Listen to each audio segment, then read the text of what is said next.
আজ বানালাম চিংড়ি পোস্ত। ছোট ছোট চিংড়ি মাছ কিনে এনেছিলাম, নোনা চিংড়ি যেটা পুকুরের হয়।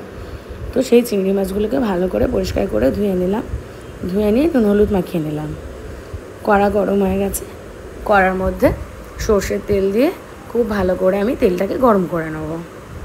নেওয়ার পর নুন হলুদ মাখানো মাছগুলোকে আমি গ্যাসের আঁচটা একদম কম করে, জোরে করলে মাছগুলো খুব তাড়াতাড়ি পুড়ে যাবে, কিন্তু ভালো করে ভাজা হবে না। একদম সিম করে ভালো করে মাছগুলো আমি ভেজে নেব।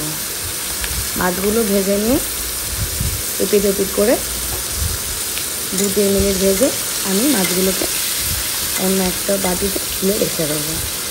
তারপর বন্ধুরা, ওই তেলের মধ্যে আমি দেবো কালো জিরে আর চেরা কাঁচা লঙ্কা। ওই গরম তেলটার মধ্যেই দেবো আমি কালো জিরে আর কাঁচা লঙ্কা। কালো জিরে কাঁচা লঙ্কা দেওয়ার পর একটা খুব সুন্দর গন্ধ আসে, খুব সুন্দর একটা গন্ধ ওঠে। তারপরে দিয়ে দেবো আমি পোস্ত বাটা। এখানে আমি অনেকটা পরিমাণ পোস্ত নিয়েছি, শুধু পোস্ত তো সর্ষে পড়েনি, তাই অনেকটা পরিমাণে পোস্ত লাগবে।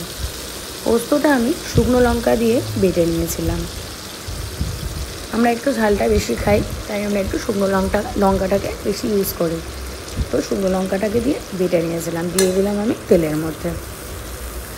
দিয়ে নাড়াচাড়া করব। নাড়াচাড়া করে আমি একটা টমেটো ছোট ছোট করে কেটে নেব। টমেটোটা আপনারা তেলের মধ্যেও দিতে পারেন, আমি ওপরটায় দিই, মানে পোস্তর ওপরে দিই। অপশনাল, আপনারা তেলেও দিতে পারেন, আবার পোস্তর ওপরেও দিতে পারেন। তো আমি একটা ছোট কুচনো টমেটো দিয়ে দিলাম। দিয়ে দেওয়ার পরে একটু হতে দেবো, একটু ফুট ধরবে। ফুট ধরার পরে আমি ওপর থেকে দিয়ে দেবো।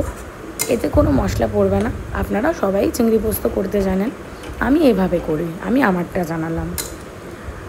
আমি ওপর থেকে দিয়ে দেবো স্বাদ মতন অল্প হলুদ গুঁড়ো, অল্প পরিমাণের নুন, আর অল্প 2-4 দানা চিনি। যেহেতু টমেটো পড়েছে, তাই ব্যালেন্সের জন্য 2-4 দানা চিনি। চিনিটাও অপশনাল, আপনারা দিতে পারেন, আপনারা নাও দিতে পারেন। এই দেখুন পোস্তটা ফুটে উঠেছে।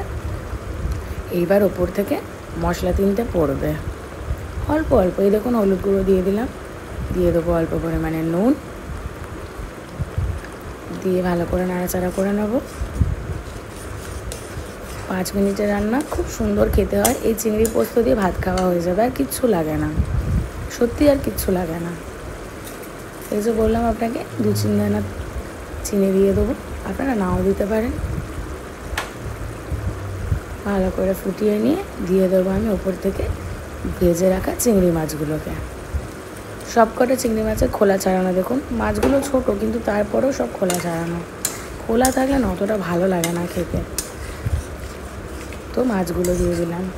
মাছগুলো দিয়েও আমি ভালো করে 5-7 মিনিট ফুটিয়ে নেব। আর এখানে তো কষানোর ব্যাপার নেই, এখানে বলতে হবে ফুটিয়ে নেব। 5-7 মিনিট ভালো করে ফুটে আসলে ওপর থেকে আমি একটু কাঁচা সর্ষের তেল ছড়িয়ে দেবো। ওপর থেকে আমি একটু কাঁচা সর্ষের তেল ছড়িয়ে দিয়ে গ্যাসটা বন্ধ করে দেবো। খুব সিম্পল রান্না, 5 মিনিটের রান্না। কেমন লাগলো জানাবেন, ভালো লাগলে কমেন্ট করবেন।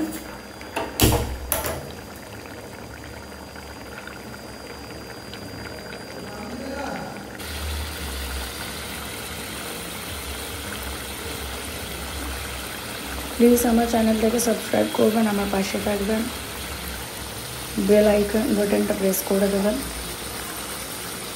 যতটুকু পারি আপনাদের সাথে শেয়ার করে নেওয়ার চেষ্টা করি।